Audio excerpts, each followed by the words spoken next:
Wali Kota Palembang Harno Joyo secara resmi mengukuhkan kontingen Palembang untuk bertanding dalam ajang Pekan Olahraga Provinsi ke-11 di Rumah Dinas Wali Kota Palembang. Dengan total kontingen sebanyak 750 orang ini, setidaknya mampu mempertahankan tradisi juara umum di ajang Porprov tahun ini. Menurut Harno Joyo, target menjadi juara umum merupakan harga mati untuk kontingen Palembang.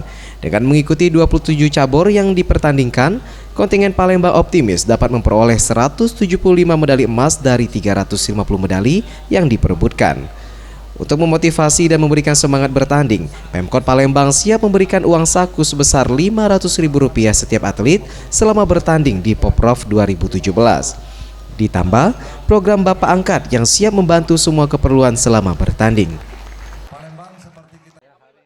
Kita Kota Palembang melepas kontingen yang akan melaksanakan Pekan Olahraga Provinsi yang ke-11 di Kota Palembang.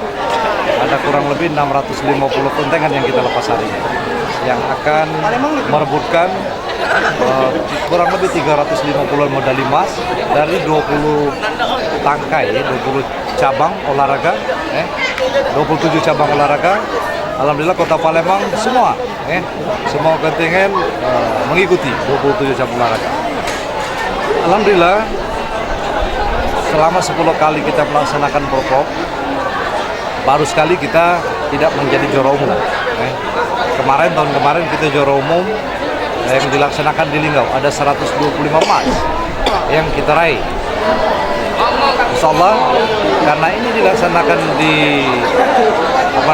di Kota Palembang, artinya kita sebagai tuan rumah, mudah-mudahan tadi kami memotivasi para kontingen untuk siap merebut 50% emas yang ada.